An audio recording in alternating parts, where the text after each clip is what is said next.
मेरा अफसाना चैनल पर आप सभी का स्वागत है। रात के 7 बजे थे।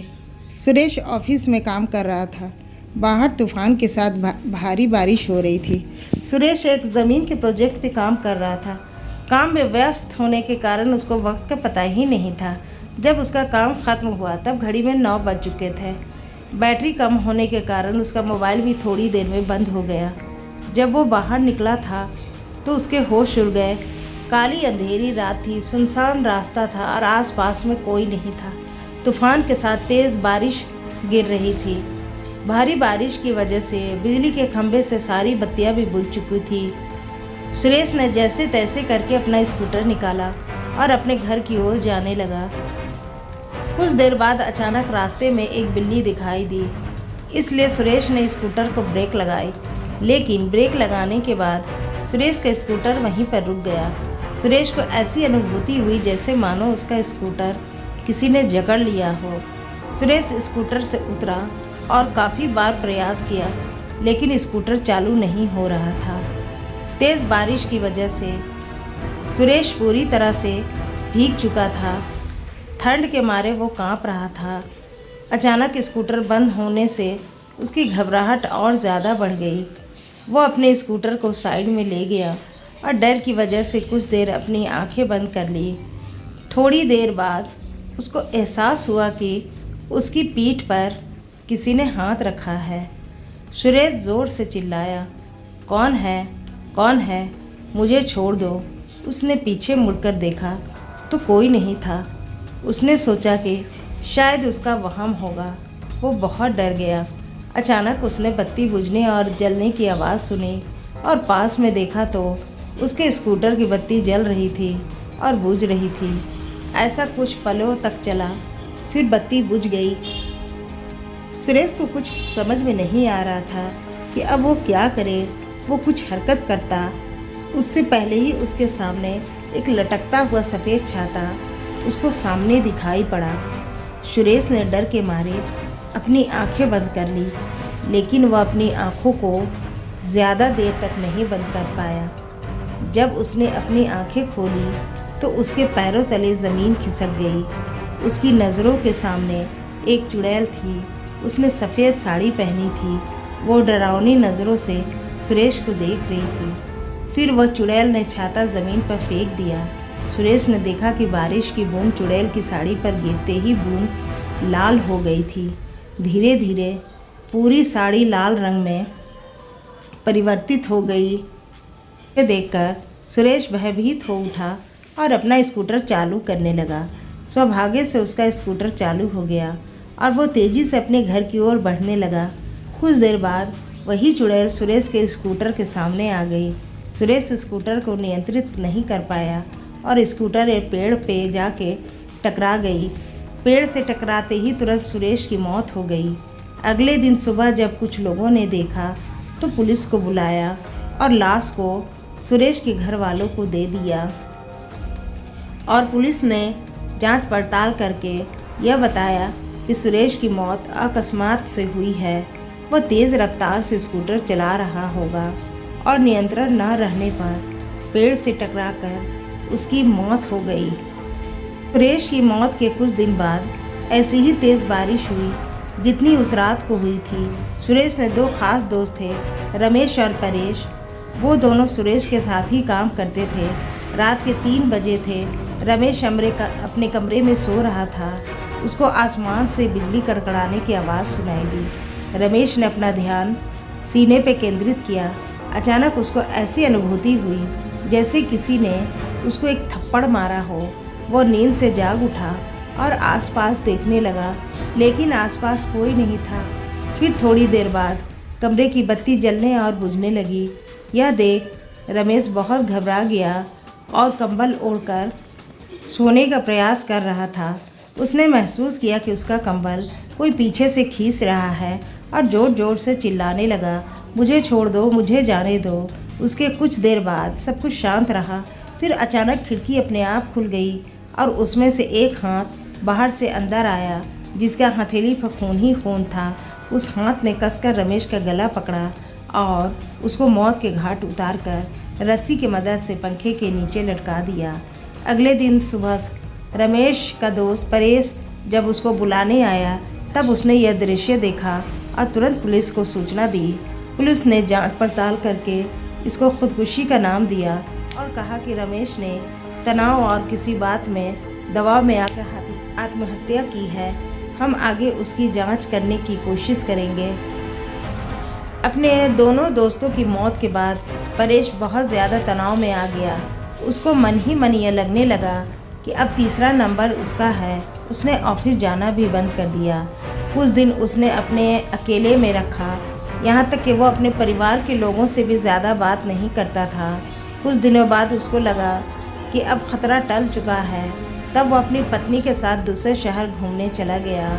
कुछ दिनों तक उसने अपनी पत्नी के साथ दूसरे शहर में सैर की। कुछ दिनों घूम कर दोनों वापस अपने घर आ गए। अब परेश के मन में डर का नामो निशान नहीं था। वो आराम से जीवन व्यतीत करने लगा। दूसरे शहर घूमकर आने के बाद वो रोज़ाना ऑफिस जाने लगा। एक दिन ऑफिस में ज़्यादा काम की वजह से उसको देर तक रुकना पड़ा। उस रात को भी तूफ़ान के साथ भारी बारिश हो रही थी। परेश अपनी कार में बैठकर घर के लिए रवाना हुआ। रास्ते में एक बड़े से खड्डे के साथ उसकी गाड़ी टकराई और कार का एक पहिया गड्ढे में गिर गया। परेश कार से नीचे उतरा और बहुत प्रयास किया, लेकिन पहिया खड्डे से नहीं निकला। परेश कोशिश कर रहा था कि एक औरत वहाँ से गुजरी।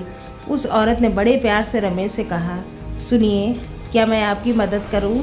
रमेश ने कहा, नहीं, मुझसे ही नहीं हो रहा तो आपसे थोड़े ही होगा। फिर भी आपको लगता है तो आप एक प्रयास कीजिए।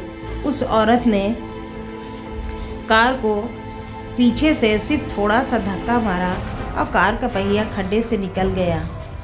परेश ने उस औरत का धन्यवाद किया और उसको पूछा, आपको कहाँ जाना है? इतनी रात को आप अकेले कहाँ जाओगे? आप मुझे बताइए, मैं आपको जाना है, मैं छोड़ देता हूँ।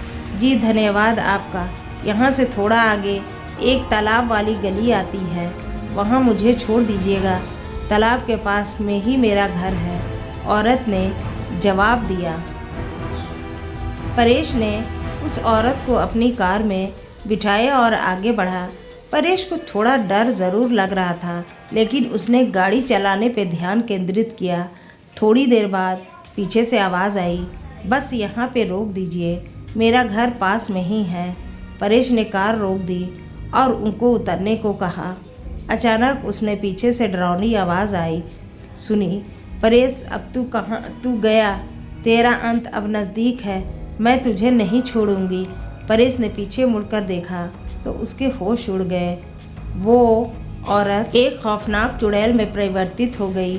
उस चुड़ैल ने ज़ोर से परेश को धक्का दिया और उसको कार से नीचे गिरा दिया। फिर परेश को घसीट कर तालाब की ओर ले जाने लगी। परेश बहुत चीखा और चिल्लाया, लेकिन चुड़ैल ने उसकी एक नहीं सुनी। परेश ने चुड़ैल से कहा, कृपया मुझे छोड़ दो, मुझे जाने दो, मैं आपका क्या बिगाड़ा है? परेश, तू आज मेरे हाथों से ही मरेगा। तुम्हारे दोनों दोस्तों की तो मौत के घाट उतार दिया मैंने, अब तुम्हारी बारी है। याद करो बरसात की वो अंधेरी रात, जिस रात को तुम लोगों ने मेरी हत्या करके मुझे तालाब में फेंक दिया था। जिस ज़मीन ने मुझे और मेरे माँ बाप को रोज़ी रोटी दिलाई थी, वो ज़मीन तुम तीनों हड़पना चाहते थे और उस ज़मीन पे शराब की फैक्ट्री लगाना चाहते थे। जब मैंने और मेरे पिताजी ने हस्ताक्षर करने से मना कर दिया तो तुम पापी दरिंदे ने मेरी और मेरे पिता की हत्या कर दी और दोनों को तालाब में फेंक दिया। हमारी मौत का कारण लोगों को यह बताया कि हम पानी में डूबकर मर गए हैं। मैं उस ज़मीन पे कभी भी शराब की फैक्ट्री नहीं चलने दूंगी तथा मैं वापस मेरे और मेरे पिताजी का बदला लेने के लिए आई हूँ। आज तुझे भगवान भी मुझसे नहीं बचा पाएगा, कहकर चुड़ैल ने ज़ोर से धक्का दिया और परेश को तालाब में गिरा दिया और पानी में डूबकर उसकी तुरंत मौत हो गई। फिर चुड़ैल अदृश्य हो गई। दूसरे दिन किसी ने परेश की लाश को पानी में बहते हुए देखा तो तुरंत पुलिस से संपर्क किया। पुलिस ने जांच करके उनकी लाश उनके परिवार को दे दी तथा मौत का कारण यह बताया कि उसकी मौत पानी में डूबकर हुई है। तो दोस्तों, आपको ये आज की कहानी कैसी लगी हमें कमेंट बॉक्स में ज़रूर बताइएगा। अगर आप हमारे चैनल पर नए हैं तो मेरे चैनल को आप सब्सक्राइब करिए और शेयर कर दीजिए। कहानी पढ़ने या सुनने के लिए आप सभी का दिल से बहुत बहुत धन्यवाद।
Jadi